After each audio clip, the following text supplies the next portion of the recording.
Hola amigos, bienvenidos. Este es un episodio especial de cierre de fin de año de UX Friends, que ahora nos estamos estrenando en YouTube. ¿Y quién mejor para estrenar este episodio que Francisco Aguilera, diseñador y youtuber, influencer, con su curso que tiene ahora y de todo, lo pueden ver en todos lados. A mí me encanta su contenido. Seguramente ustedes lo conocen. Él es mucho más conocido que nosotros dos por acá. Así que y además de eso, para darle la bienvenida a nuestro nuevo co-host, que ahora va a estar guiando el podcast conmigo, Erwin Aguirre. Ya se lo había presentado a ustedes en videos anteriores, pero ahora está oficialmente aquí con nosotros. Erwin, saluda, preséntate, rompe el hielo. Bueno, primero que todo, Francisco, un placer, porque primera vez que tengo la oportunidad de compartir contigo este canal, porque obviamente ya yo te había visto por los canales de YouTube, me solventaste varios problemitas que tenía a nivel técnico con ST, porque obviamente quien te conoce y quien te ha visto en las plataformas digitales saben que tú tienes soluciones a nivel de tecnología, a nivel de humanizar la tecnología. Hoy en día tienes un curso en doméstica que me encantó esa noticia.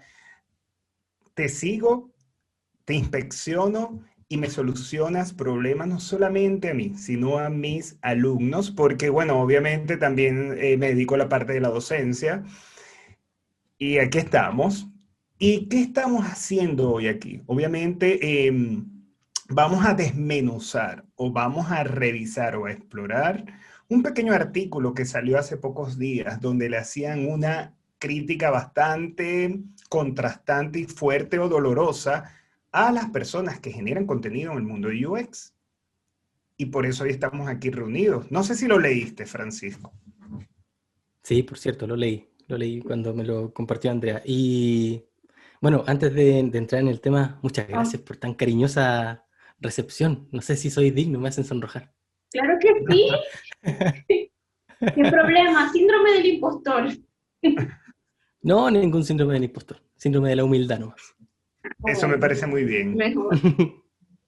Entonces, Oye, con respecto comentemos al el artículo, título. El título dale, primero. El dale, título dale. es Me disfracé de influencer de UX de Instagram durante 4 meses y esto es lo que aprendí sobre nuestra comunidad. Es de Kaisan Tutu. Así se dice, o no sé cómo si se pronuncia correctamente así, pero lo pueden conseguir en Instagram.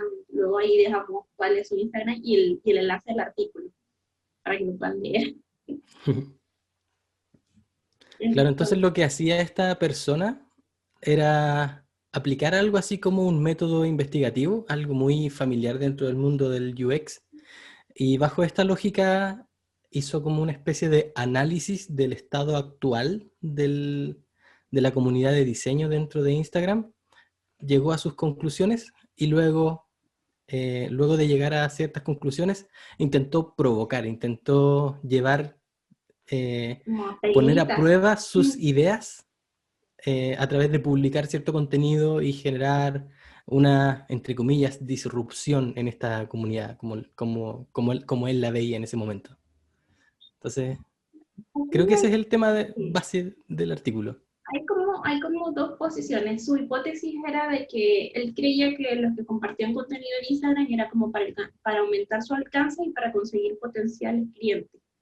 Pero eso luego dice no, quedó totalmente desmentido porque estos diseñadores que están compartiendo contenido lo único que quieren es reforzar su autoridad y autoproclamarse como con el título de UX Designer porque comparten contenido en Instagram. Entonces, esa fue su hipótesis y luego eso fue como que lo que dio como resultado según su investigación. Y para contextualizar, me gustaría decir algo para las personas que están escuchando en este momento. ¿Qué hizo el señor Teizanu? Creo que se pronuncia así su Sí, nombre. Yo creo complicado que su lo nombre. más apropiado es pronunciarlo tal como se lee en español. Me Seisano. gusta la idea, te la compro. Teizanu. Bueno, Teizano. el señor Teizanu empieza a hablar que él se creó una cuenta, un perfil en Instagram, y empezó a repetir lo que literalmente o metafóricamente él llama fórmula. Mm, ¿Cuál es la fórmula? Según él comenta que hay una fórmula entre todas las personas que manejan las redes sociales que se perfilan como UX o personas UX y empezaron a repetir la misma imagen, la misma organización, los mismos elementos. A lo cual yo quiero, digamos, aclarar o decir, entonces, ¿dónde quedan los patrones de diseño?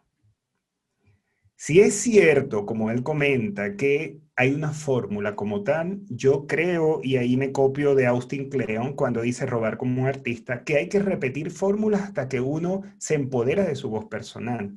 Por lo tanto, tengo una reflexión de lo que él dice. ¿Es cierto? ¿No es cierto? ¿Qué piensas tú al respecto de eso?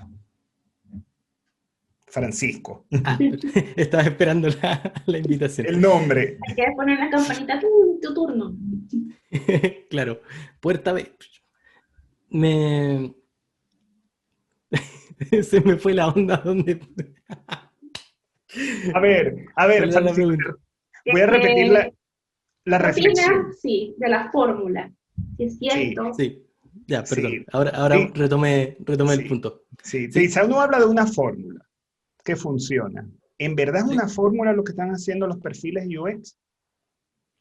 Yo creo que sí, y es obvio, porque uno puede ver las tendencias. O sea, yo que vengo con mi cuenta en Instagram, tomándomela entre comillas en serio, como siguiendo solo diseñadores y publicando solo cosas de diseño desde hace como 2 o 3 años, es muy evidente que en algún momento a, a muchos se les dio el tema de los carruseles, en donde en 10 pasos comentaban algún tema en particular. Y como a algunos de ellos les funcionó muy bien, digamos, Misco, Chris Do y otros Sí. que ya no recuerdo, como a ellos les empezó a ir bien, otros empezaron a replicar la fórmula. Y como otros empezaron a replicar la fórmula, a ellos también les fue relativamente bien. Entonces, esto genera un ciclo, un círculo que termina, es como un Ouroboros que termina comiéndose la cola a sí mismo, porque como vieron que les iba bien, entonces aquellos que primero les fue bien empezaron a enseñar esta fórmula para que otros la hagan.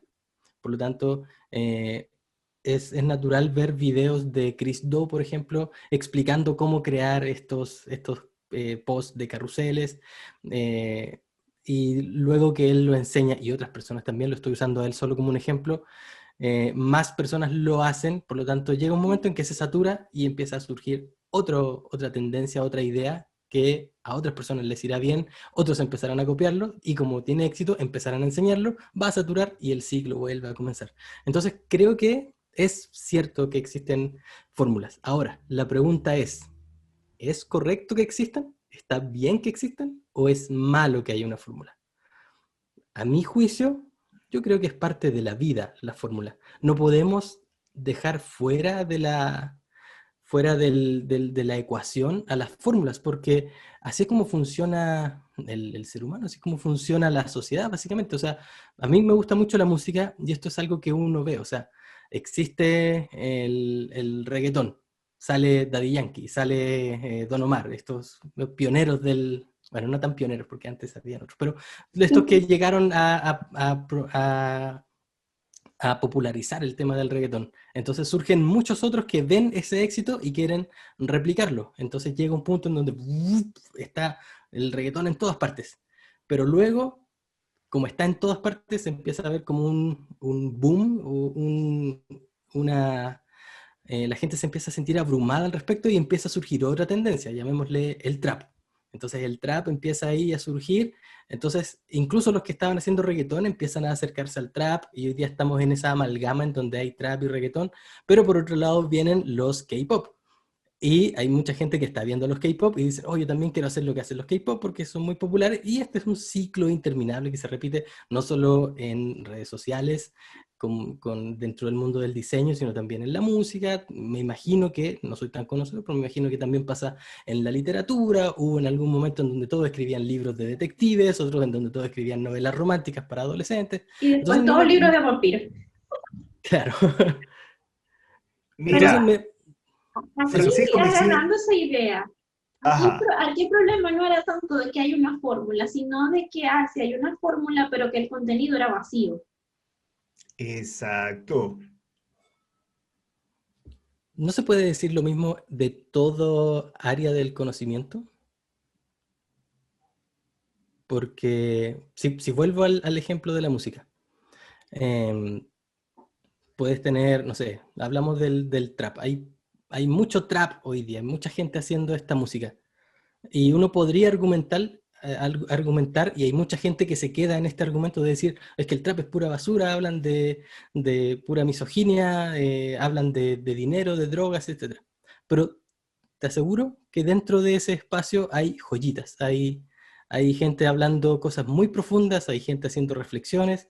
No sé, por ejemplo, yo he visto, hay un chileno, no sé si lo conocen, el Pablo Chile, que no soy fan ni soy un seguidor de su discografía, pero he escuchado un par de temas y es como, oye, mira, aquí hay algo, hay algo interesante. Y entonces me pasa lo mismo, o sea, si tú vas a juzgar a un grupo de gente por lo que hace el mainstream o lo que apela a más gente, siempre es lo más superficial, siempre es lo más vacío. Hay que siempre indagar un poquito más para llegar a lo más profundo. Y creo que es natural, no sé si es tan malo, no, no sé si decir que es malo o bueno, pero es un reflejo de algo natural en la mayoría de las cosas. En este punto, yo más bien como la parte no, que es contenido vacío, yo lo que pienso es que Instagram no es un libro, Instagram no es para que te pases leyendo 15 minutos un post, Instagram es un gancho hacia otras plataformas.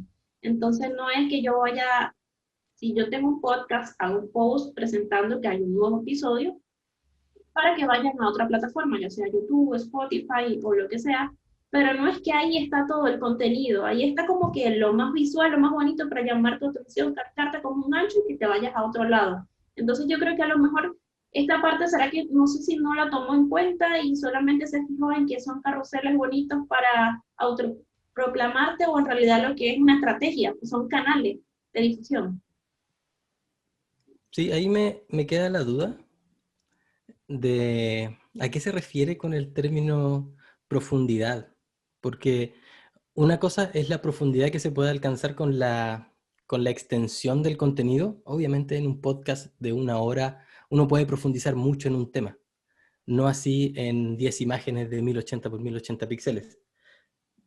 Esa es una forma de medir la profundidad. Otra forma de medir la profundidad sería que trates un tema profundo, aunque sea en fragmentos cortos de tiempo.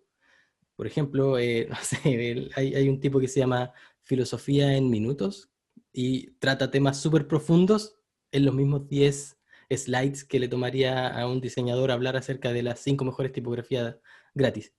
Eh, Ahí en- caemos en otra parte, eso sí, porque hay temas como que yo no sé cuántos posts he visto de que series que te recomiendo para ser más creativo, Astra, Minimal, las mismas son las que siempre colocan, es como, ah, mira, esto lo hizo tal, el otro lo repite y así va repitiendo, y que 10 tipografías del 2022 lo repite y lo repite.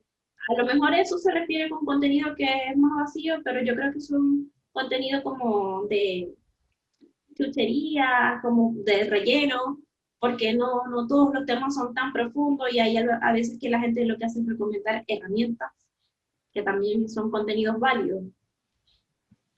Mira, ahora que Francisco estaba hablando, me hizo recordar cuando hablaba de la música e hiciste esa relación, me hiciste mucho recordar a los movimientos artísticos, ¿ok?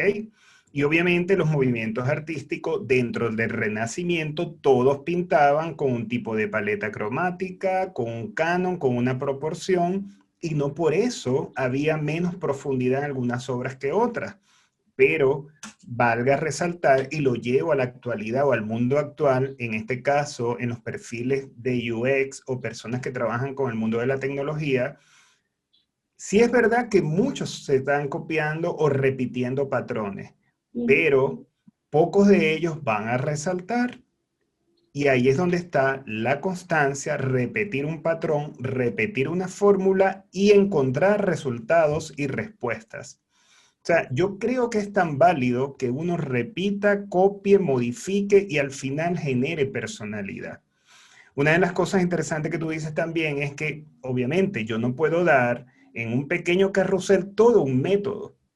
Y otra cosa que quiero resaltar del artículo es que él habla del método y que usualmente todos estamos referenciando a Jacob Nielsen, autores del mundo de UX, y yo creo que es bastante válido. Es bastante válido que uno hable de personas que han hecho investigación, de personas que han creado tutoriales, de personas que han sido referentes. ¿Qué piensas tú al respecto de que el autor menciona o critica que utilicemos otros autores que ya han estado en la historia? ¿Qué piensas de eso?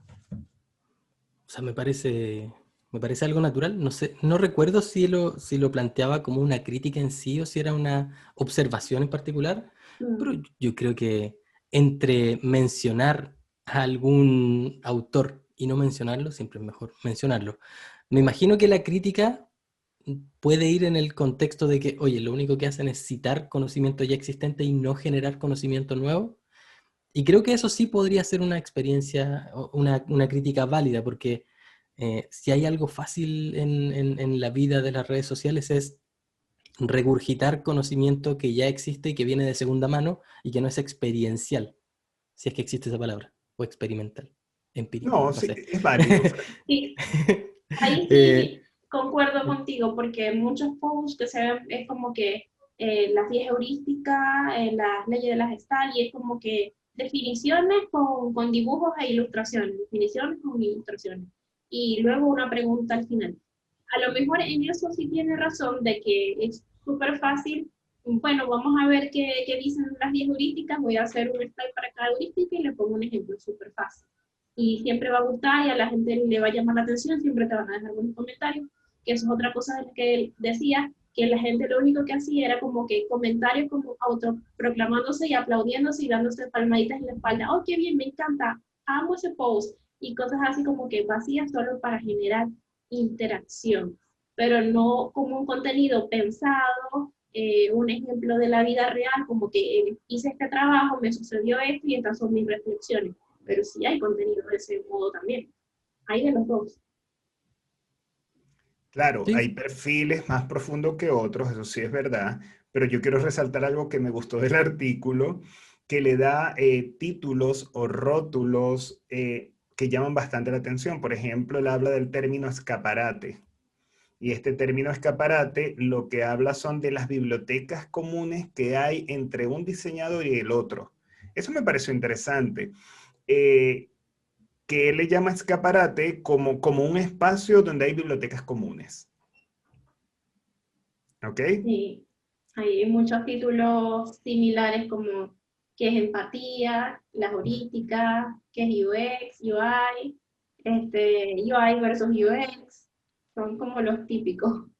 sí, pero ahí me surge de nuevo, parece que le tuviera odio a esta persona. Y no, la verdad es que no, lo quiero mucho a la distancia. No lo conozco, pero lo quiero mucho. Solo que es una crítica sobre este artículo en particular. Hay una lógica general, que no sé qué tan cierta sea, pero que la he escuchado varias veces. Si es verdad o no, no lo sé, pero que dice que a una persona generalmente le entra un concepto como bien en la cabeza después de escucharlo 7 veces. Entonces, yo creo que no hay nada de malo en que hayan decenas de posts diciendo cuáles son las 10 heurísticas, o que hayan decenas de posts diciendo cuáles son las leyes del UX, porque al final del día puede que lo pasaste una vez, ya lo miraste, lo pasaste otra vez, de nuevo lo mismo. Y como a la séptima, oye, ahora sí lo entendí, ahora sí me crujió, ahora sí me entró. Ahora, lo que sí creo que es importante es que cada persona que publique eso lo escriba o lo haga en su propia voz Ujú. para que no sea simplemente una copia de la copia de la copia de la copia. En eso estoy Que, totalmente de acuerdo.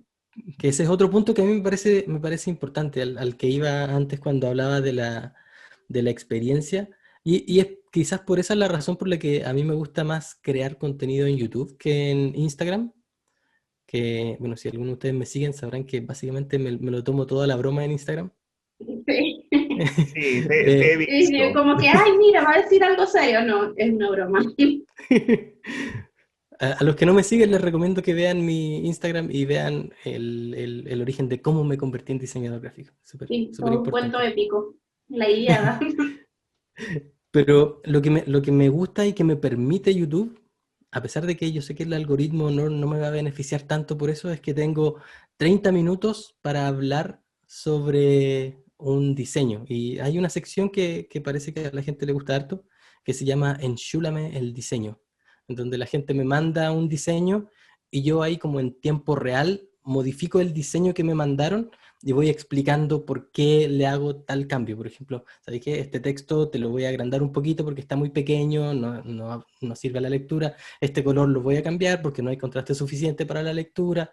Este botón va a tener otro color porque aquí no resalta lo suficiente. Este es tu llamado a la acción principal. Bueno, cosas por el estilo que dan el espacio a, a hablar sobre un tema y a... Yo estoy seguro que lo que digo en cada uno de esos videos es conocimiento más que sabido por todos los diseñadores más o menos profesionales. Pero la gracia, y yo creo que es por esa la razón, yo presumo que esa es la razón por la que a la gente le gusta, es porque lo escuchan en mi voz o en la forma que yo tengo de explicarla y porque lo ven aplicado en un caso real, o sea, ven un antes y un después y ven el razonamiento que se usó para llegar a ese después. Cosa que en Instagram es más difícil de conseguir, pero no es imposible usar tu propia voz para compartir un conocimiento ya existente. No sé qué piensan al respecto de eso. No, no es imposible. El problema es en la forma de cómo contamos el storytelling en un post.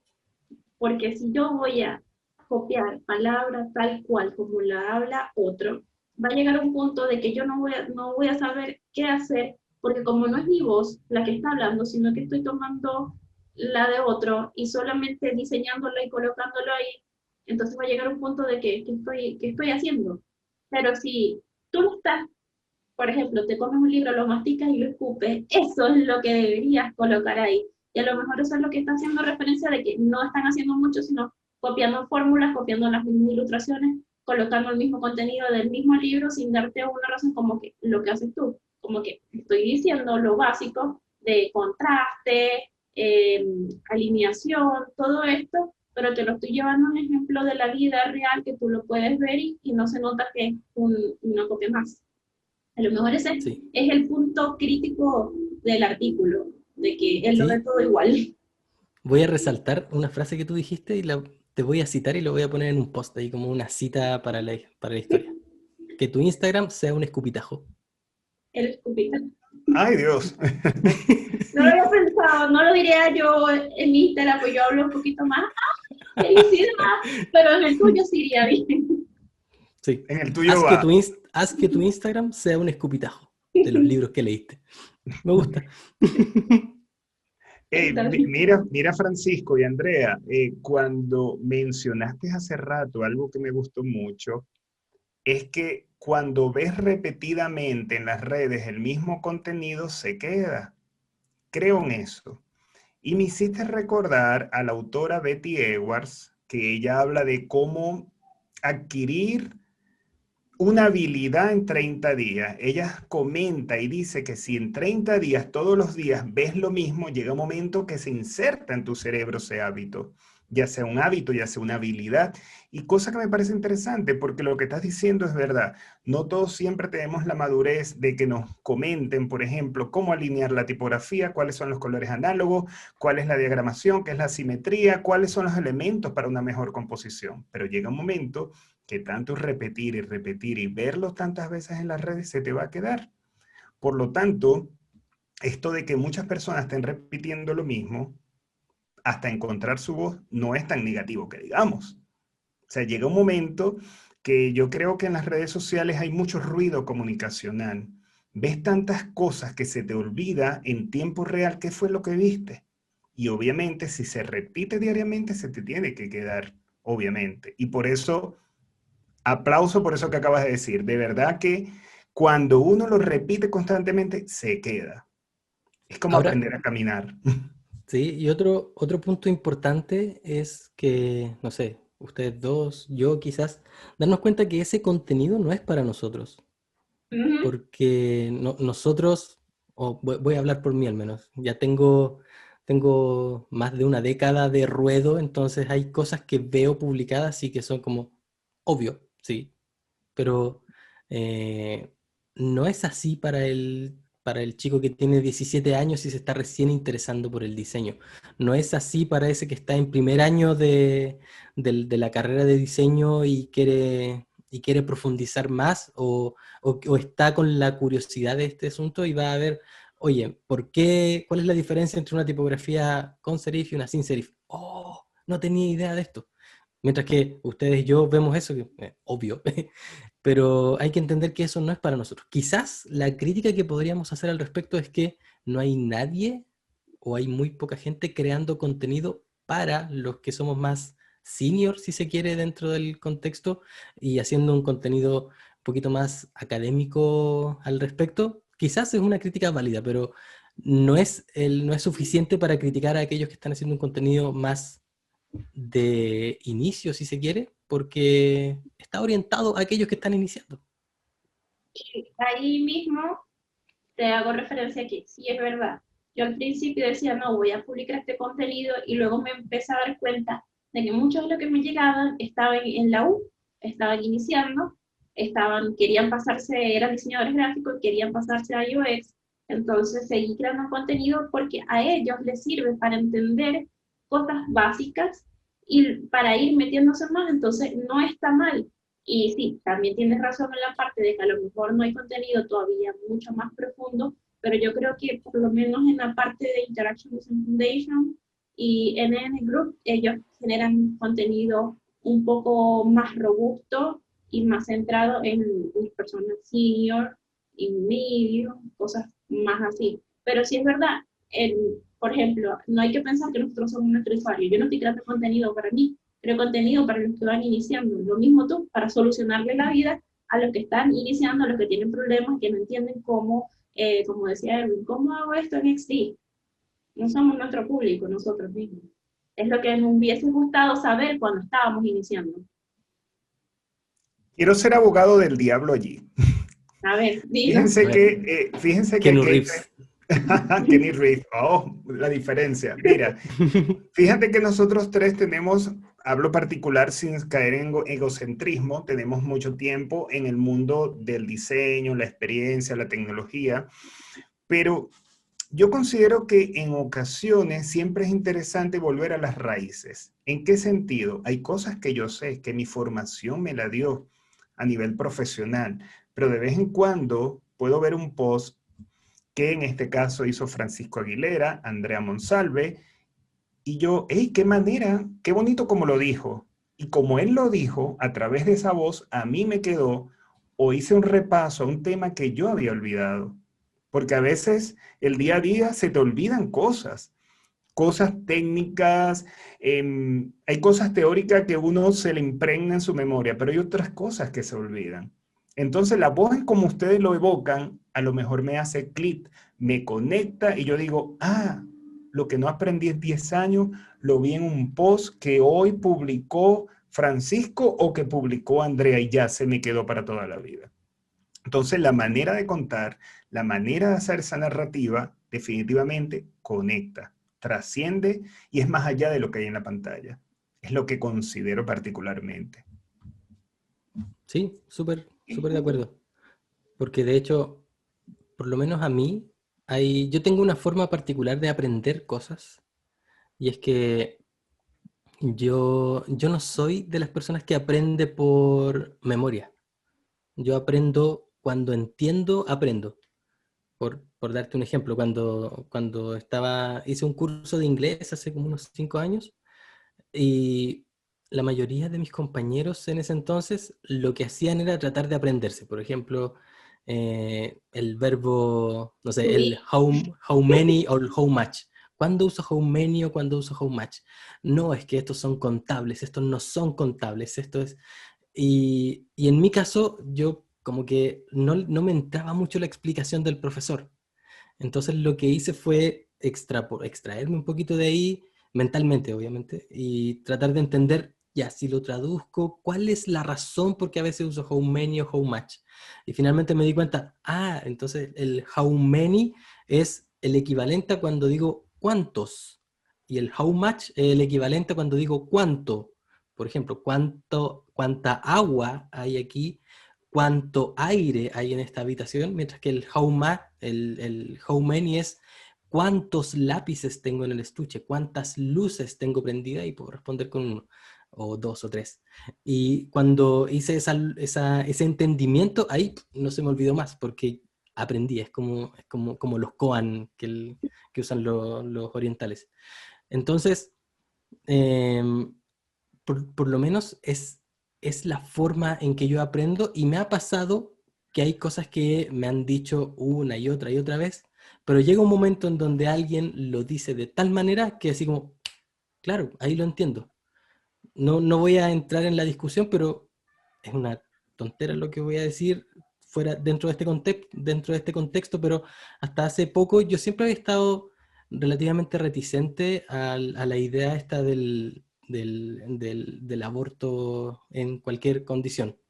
Pero escuché a una persona que planteó el argumento de tal forma que me hizo entender el trasfondo de por qué se pide esta cuestión, y dije, perfecto. Y hizo una analogía con otro asunto y dije, perfecto, entiendo el punto, ahora sí.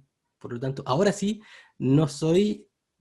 tengo una opinión clara al respecto porque entendí lo que hay detrás. Entonces, creo que es importante también usar nuestra propia voz y explicar de la forma en que nosotros explicamos. Porque así como yo entiendo las cosas de esa forma, me gusta también explicarlas de esa forma. Y hay personas que aprenden de otra forma y explican de otra forma. No sé si me fui para otro lado del tema, pero por ahí. No, es que está bien, porque para todos hay un público. A mí me han dicho, no, pero es que ¿por qué pones contenido de esta forma, rosado, morado? Yo, porque así soy yo. Hablo como soy. ¿Para qué me voy a poner una careta a hablar de otra forma si no me va a servir a largo tiempo? Te vas a cansar. Entonces está bien de que aprendemos de maneras diferentes, tenemos que encontrar nuestra propia voz y tratar de escupir la pantalla de lo que sabemos y no ser tan literal y tan cuadrados en lo que hacemos. Pero había otras cosas del artículo que él decía, el efecto Dribu, de que todas las pantallas que decían que era UX, en realidad era UI bonito, pero no funcional. ¿Qué opinan aquí de esto?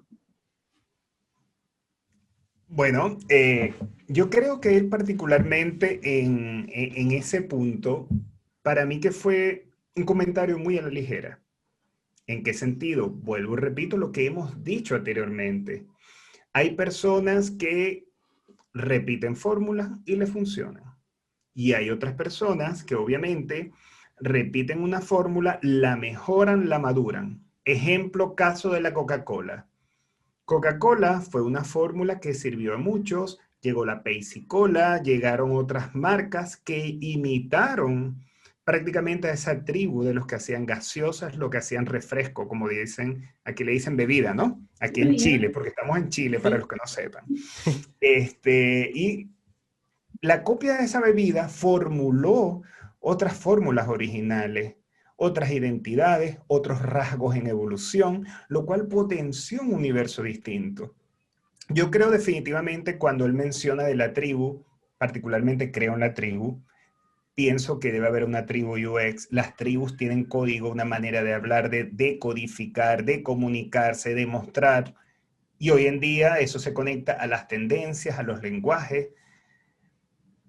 Podría decir que hay un debate muy largo y grande en ese artículo y que podríamos escudriñar y sacar tantas cosas que hieran la susceptibilidad tanto del autor como nosotros como expertos en diseño o en el mundo UX. Como creadores Pero de todo es contenido. válido. Pero todo es válido particularmente. Una de las cosas que me llamó la atención mucho del artículo es que él habla del efecto del creador, como él. ¿Ok? Y él habla de que primero tendría que seguir las reglas del juego. Eso está bien. Hay que seguir las reglas del juego al inicio para entrar en un nicho, para entrar en una tribu como tal. Ahí es que empieza después el dilema. ¿Sigo a mi tribu o lidero mi propia tribu? ¿Qué piensan ustedes, por ejemplo? ¿Ustedes tienen una tribu ya o no la tienen? Considero que sí la tienen, desde mi visión particular. ¿En qué sentido? Ya te voy a decir, Francisco. Sus seguidores Sus seguidores son su tribu. Muchos de ellos se vuelven discípulos, muchos de ellos se vuelven clientes, muchos de ellos entran a su canal de YouTube para ver la asesoría que vas a dar como tal. Por lo tanto, la tribu sí es existente. ¿Ok? Otra cosa importante. Yo no sé si ustedes se sintieron sensibles o susceptibles cuando vieron muchas capturas de pantalla dentro del artículo, porque el autor hace referencia y da ejemplo a perfiles de profesionales que lo que repiten es una fórmula. No sé si conocían alguna pantalla capturada allí o no. Sí, Si pueden verlo. varios conocidos ahí. Varios. Entonces, ¿qué opinan de eso? Que haya tomado, por ejemplo, propiedad intelectual o visual de otras personas para decir, esto es un contraejemplo, porque tampoco lo habla o lo menciona como un buen ejemplo, que yo creo Sí. que es lo más doloroso, que coloquen una imagen de ti y digan, esto no se debe hacer. ¿Pero en base a qué? ¿En base a qué A/B testing? ¿En base a qué testeo? ¿En base a qué criterio? Simplemente porque se disfrazó de UX durante un tiempo o, como él lo llama, me disfracé de influencer. Mira, respondiendo a los dos puntos que levantaste, primero con respecto al tema de la tribu, yo creo que eso es un tema súper valioso y que creo que lo levantó harto Seth Godin en su momento al hablar de las tribus y en un contexto de marketing. Cuando quieres marketearte, la mejor forma de hacerlo es generar un lazo fuerte con tu comunidad, de tal forma que tu comunidad y tú compartan una visión en común, casi como un enemigo en común, y eso va a hacer que los lazos sean más fuertes. Y tiene completo sentido. Yo he visto, por ejemplo, como algunos otros creadores de contenido con respecto al tema del diseño, como Foro Alfa, en este caso Luciano Casisi de Foro Alfa, o no sé, Alex Orita de Ponte la Corbata, y bueno, otros, el mismo Chris Do que mencionaba anteriormente, tienen visiones súper claras y van, oye, este es el This is the way, como si fueran un Mandalorian, y la gente que está de acuerdo con ellos se une y se pone la camiseta y los apoya. Yo creo que es una movida súper inteligente hacerlo de esa forma. Yo no soy tan inteligente, por lo tanto no lo hago. A mí me gusta me gusta pararme en un punto que también voy a citar aquí a Seth Godin, que es la diferencia que él hace entre ser un profesor y ser un gurú. El gurú lo que hace es decirte, mira, este es el camino que yo seguí para llegar a este punto. En el contexto inicial sería la iluminación, pero este es el camino que yo seguí para llegar a este punto. Sígueme, sigue mi camino y vas a llegar también donde yo estoy. Eso es lo que hace un gurú. Pero me gusta más la visión del profesor, o en mi caso, que me gusta considerarme más como un instructor. Lo que me gusta hacer es pararme al medio de la gente, no arriba, no, aquí al medio de la gente y decir, miren, pueden irse para allá, también pueden ir para allá, pueden ir para allá o para allá. Estos son los pros y contras de cada camino. Ahí ustedes eligen para dónde van. Yo simplemente estoy aquí dando direcciones. Y eso a mí me da cierta tranquilidad de que lo que estoy haciendo es simplemente indicar caminos, mostrar las diferentes posibilidades y no liderando una comunidad o una tribu que van a seguirme a mí, porque yo quiero que sigan al diseño, no que sigan a la persona, este tipo de polera verde. Entonces me parece que es útil lo de las tribus, pero no me gusta seguirlo. Por eso te puse la cara así como que, no sé, yo no tengo una tribu. Hay un montón de gente que le gustan mis videos. Genial. Okay. Espero que le gusten mis videos porque le gusta la explicación y las cosas que aprenden, no porque les guste yo. Espero que eso se extienda únicamente a mi familia, a mi esposa, no más allá de eso. Y con respecto a lo segundo que decías, con respecto a esta persona que tomó capturas de pantalla, lo llamaste, usaste un término que me gustó harto, creación intelectual, no se me fue el nombre. De Y la captura de la propiedad intelectual de los Eso. demás. Ya, ahí quería mencionar que esto está, no hay ningún problema legal porque esto está dentro del contexto del uso justo, porque lo está presentando de tal forma que le permita hacer una crítica al respecto. Así que no hay infracción en absoluto. Pero lo que sí yo creo que hay un tema, si quisiéramos decirlo, ético, en, en criticar sin que se le haya pedido la crítica. Eh, Porque a no ser que estoy subestimando a esta persona y lo que él hizo antes de hacer esta crítica fue contactarse con cada uno de ellos, preguntarle su contexto, etcétera. No creo que sea el caso. Em, yo creo que esta crítica no solicitada es una posible, es una potencial, es una acción que potencialmente puede desincentivar a que otros sigan creando contenido. Puesto que si yo estoy creando mi primer post en Instagram y ¿sabéis qué? La semana pasada aprendí la diferencia entre un sistema de diseño y una biblioteca de componentes, por ejemplo. Y quiero hacer un post explicando por qué por fin entendí esta diferencia. ¿Sabes qué? Mejor no lo voy a subir porque después van a llegar y me van a decir, no, es que tu contenido es muy superficial, es que no estás tocando bien los temas. No, mejor no lo subo. Entonces, yo creo que, no me gusta ser autorreferente, pero por eso creo que la sección que yo tengo, esta de enchulando los diseños, funciona, porque son diseños que la misma gente me ha enviado voluntariamente. Francisco, mira, aquí está mi diseño, ayúdame, dame consejos para mejorarlo. Perfecto, bienvenido.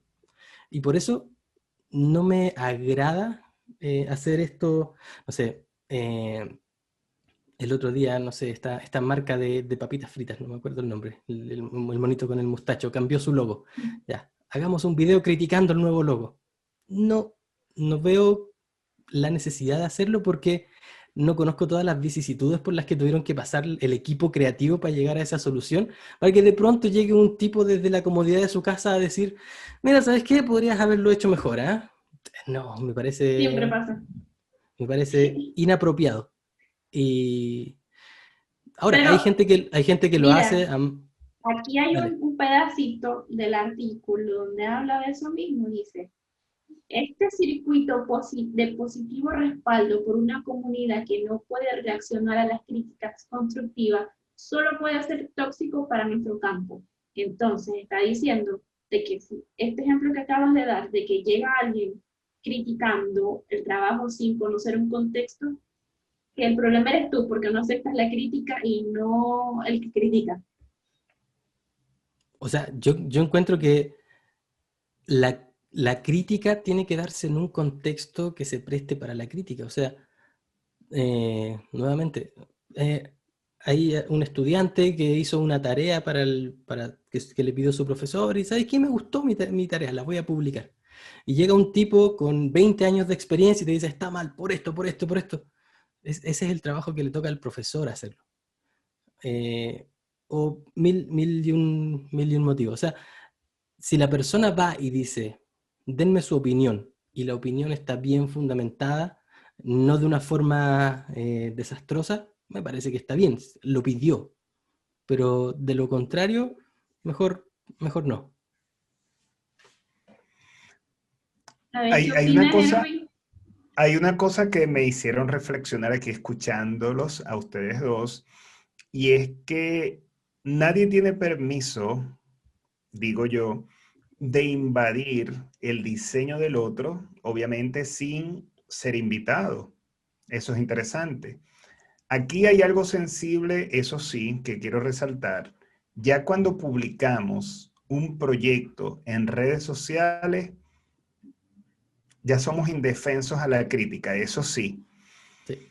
Pero escribir o desnudar tu trabajo en base a críticas en un artículo, ahí es donde yo veo esa parte un poco frágil o muy dura, para decirlo así, donde no debería hacerse, porque nadie sabe la batalla que tú estás luchando y con la que mejoraste ese diseño y bajo qué principios para yo venir a la ligera y decir, mira, esto no funciona y es malo, esto es mediocre, porque esto es una fórmula.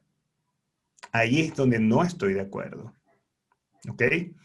Entonces, definitivamente, yo pienso que dentro de los diseñadores, los escritores, investigadores y educadores, tiene que haber una nobleza. Y la nobleza de la ética y el respeto hacia la misma comunidad, hacia los seguidores, hacia los creativos, como quieran llamarlo, es tan válido y tan genuino como ser un ser humano, valga la redundancia. Entonces, hay que respetar esa particularidad, el poder creativo. Y como tú comentaste hace rato, qué duro puedo ser yo con esa persona que está iniciando y obviamente le puedo cortar las alas. ¿Por qué? Porque fui irresponsablemente espontáneo. Fui tan espontáneo que ya le corté las alas y allí es donde está la reflexión que pienso que yo no puedo decir me disfracé de un influencer UX. ¿Y qué pasa con los verdaderos influencers UX? Porque existen. ¿Que ese es el término que le han dado? Perfecto, pero existen. Hay personas que son esos mesías que seguimos, los quiero llamar así, o son esos referentes, para llamarlo de otra manera, que los seguimos porque de ellos seguimos aprendiendo, porque nos parecen elocuentes, porque nos gusta su voz, porque nos encanta el contenido. Y bueno, Francisco, ahí sí te quiero decir una cosa, hay gente que a lo mejor te sigue también porque le gustas como ser humano. Bien, no solamente el contenido, ahí hay todo, y ahí está la empatía. Me empatiza, ¿cómo es él? Me empatiza esa polera verde, porque mi color favorito es el verde. Y todos esos elementos van construyendo un imaginario en mí que me conecta contigo, que me conecta con tu contenido y que me conecta con tu universo. Quiero resaltar esa parte, pero lo que más me gusta es cuando un diseñador respeta o empieza a centrarse en los límites de lo que es la invasión a tu trabajo y lo que es el respeto. Yo creo que allí es una de las cosas importantes para uno poder seguir creciendo en este ámbito. Sí, y con respecto a eso quería aclarar un poquito lo que mencionaba antes Ok. de cuando criticaba, cuando dije que no me gusta esto de que llegue alguien y te critique sin permiso. Estoy dirigiéndolo principalmente a aquellos que tienen más experiencia, como decía antes. Si publicas tu diseño y llega alguien con 20 años de experiencia y te hace bolsas con una crítica, ahí yo creo que podemos exigirle un criterio superior a esta persona, una especie de que moralmente se comporte de una forma más civil, si se quiere. Ahora, esto no necesariamente aplica a los pares, porque si yo estoy estudiando, subo mi diseño y todos mis compañeros me siguen en Instagram y ellos que están en el mismo nivel que yo van y me dicen, no, es que te faltó esto, es que esto te quedó bien, pero esto está... Eso yo creo que es una comunicación natural y que tiene que darse. Lo que le estoy pidiendo en este momento, con ustedes me dirijo. Lo que le estoy pidiendo es a los más viejitos, a los que tienen más experiencia, que tengan criterio a la hora de plantear sus críticas ante los más jóvenes. Y pasa en todos Digo más jóvenes, lados. pero digo menos experimentados, porque hay gente que está comenzando con más años. Con menos Pa- trayectoria. Pasa en Es, todos lados, ¿sabes? Porque a mí también me ha pasado, de una vez publiqué un post hablando sobre los diseñadores unicornios y llegó alguien que no se tenía, que dice, yo tengo 20 años y el diseñador unicornio no existe, eso es falso. Yo me conozco el término y tengo 20 años, nadie puede hacer todo bien. Y yo, ¿y qué? Y si existen, aquí conozco gente que programa, diseña, y ese es el término diseñador unicornio. Entonces, ¿cómo que no existe?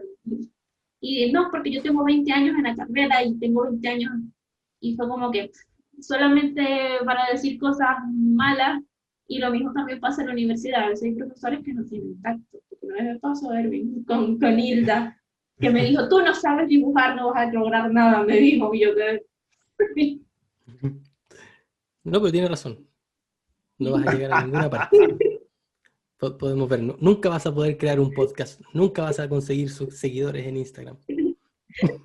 Entonces, tienes toda la razón cuando dices, tengan más tacto, tengan más cuidado, porque sí, hay muchos que van empezando y solamente con nosotros decirles que esto no sirve, ya pudiste haber cortado una carrera de un exitoso en el futuro solamente porque le dijiste tú no puedes lograrlo. Y creo que ha sido el gran problema de los millennials y de muchos en el pasado, cuando ahora es que se dan cuenta de que empiezan a hacer lo que les gusta porque en el colegio me dijeron tú no puedes hacer esto, está mal, tienes que dibujar dentro de las líneas.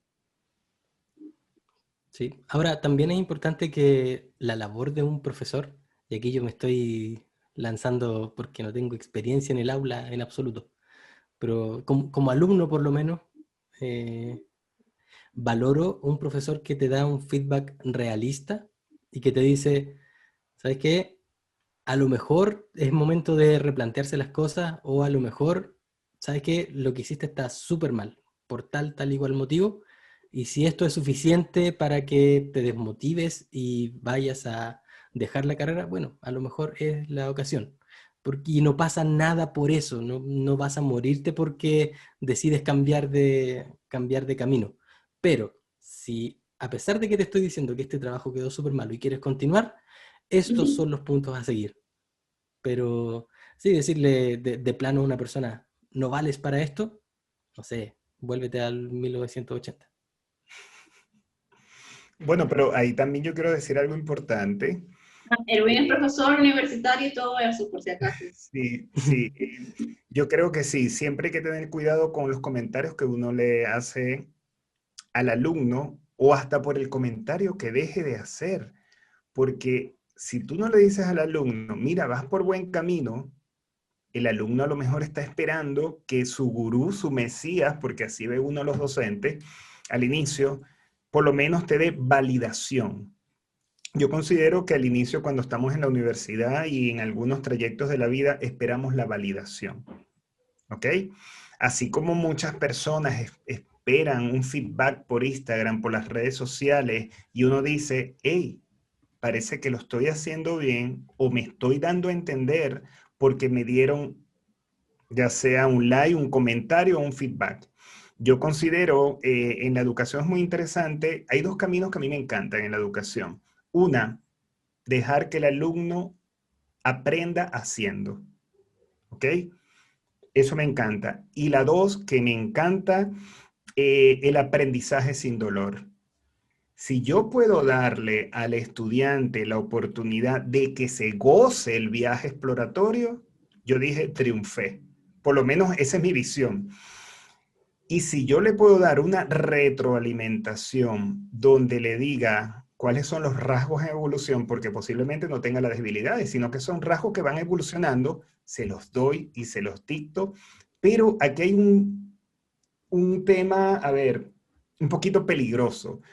Cómo yo en el momento que yo le doy la reflexión a mi alumno, lo traigo a mi acera. ¿Se entiende cuando digo lo traigo a mi acera, lo traigo a mi lado o a mi casa? A Porque tu vereda. tampoco... ¿Cómo? A tu vereda, en A mi términos vereda, chilenos. exacto. A mi vereda. ¿Por qué? Gracias por esa corrección.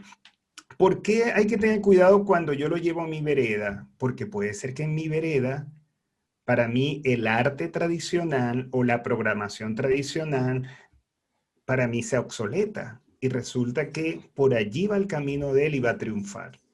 Entonces, es tan delicado dar una reflexión, ya sea un alumno, ya sea una crítica, y más si ser invitado, ¿ok? Porque si yo lo invito, para mí es un honor posiblemente decirle a un mentor, a un gurú que yo siempre he seguido, he leído sus libros, pedirle, mira, ¿me puedes dar una crítica? No importa que me destruya, pero esa destrucción yo la decidí.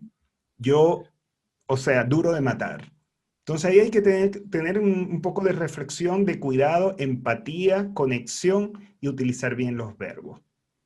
Y obviamente aprendizaje sin dolor, señores. Yo creo en eso. Bueno, Bonito, bonito creo que con esta reflexión hemos llegado al final y Pero no si es por estamos recién criticarlo. empezando.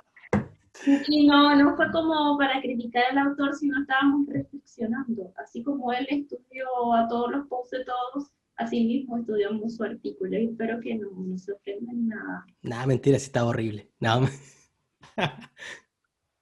Así que de verdad, muchas gracias, Francisco, por ser nuestro primer invitado en la tercera temporada, porque esto es como un bonus track de lo que queda del año. Que Esta es vamos como a la ver. temporada 2.5. Es como eso que cuando están pasando, ya terminó todo el episodio, pasan los créditos y de repente sale una escena más, algo así. Ah, esta es la escena post-crédito de la temporada. La escena post-crédito, los que se la perdieron no saben lo que viene entonces en la tercera.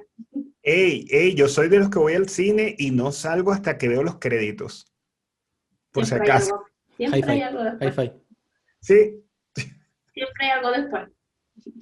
Mira, en algún momento alguno de nosotros va a estar ahí. Y cuando salgamos nosotros en una película, porque diseñamos una interfaz que usó Iron Man en algún momento, bueno, esperamos que la gente se quede para ver nuestro nombre y digan, mira, ahí está Yo Andrea. no. Entonces, Bueno, gracias. con mi esposa Francisco. somos fans. Ay, perdón, te interrumpí. dile. No, tranquilo, dinos. Que iba a contar que con mi esposa somos fans de bueno, ella es ilustradora de profesión y somos fans de muchos ilustradores, entonces siempre nos quedamos al final de las películas, cuando sale la parte de artistas de concepto, siempre vemos, mira, ahí está Nathan Fox, ahí está ahí está Bobby Pontillas, ahí está, bueno, y nos entretenemos en eso. Perdón por la interrupción. No, está válido. Fran, yo soy hasta obsesivo, hasta con los créditos de la música. Después llego a la casa y busco, ahí mencionaron tal crédito y la busco cuando voy al cine, pero hoy en día como todo está en YouTube, por cierto, o internet, empiezo, escritores, créditos, pero sin embargo me gusta repasarlo el día que voy. Muy bien. Bueno, y otra cosa, Erwin también es ilustrador, por si acaso, ya sabes. Jale. Para conversar con su esposa y que veamos ahí, compartamos sobre ilustración. Además, eres apasionado de la ilustración, así que espectacular. Te voy a mandar mi cómic a ver qué te parece.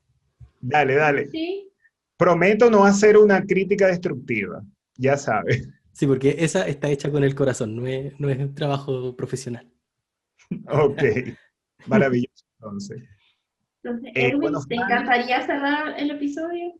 sí, Fran, de verdad encantado de conocerte, de poder tener este conversatorio, porque para todos los que están aquí o los que nos van a escuchar, esto fue un conversatorio reflexivo de tres mentes pensadoras y que les encanta explorar el mundo y cómo piensan los demás y cómo se maneja el mundo de las tecnologías y el universo como tal. De verdad que gracias. Esperamos tenerte después más adelante. ¿Ok? O ya sea viendo uno de tus cursos, tutoriales que me parecen magníficos. Nuevamente, gracias. No sé qué más quieres decir, Andrea. No, gracias a ti teníamos pendiente esta invitación, pero se dio en el momento adecuado, con la persona adecuada y con un tema bastante diferente. Yo creo que era el momento de reflexionar de qué estamos haciendo como diseñadores y de verdad creemos que somos influencers, estamos haciendo un buen trabajo, estamos compartiendo un contenido adecuado y a lo mejor es momento de replantearnos lo que estamos haciendo, no como para que nos sigan criticando, sino como está bien lo que estoy haciendo, voy por un camino que me va a funcionar y ya vemos que tenemos muchas posiciones diferentes y para todo hay cabida. Y me quedo con al final como que tenemos que aprender a dar buenas críticas para no destruir un trabajo de que alguien que vaya comenzando se sienta desanimado, sino como para impulsar.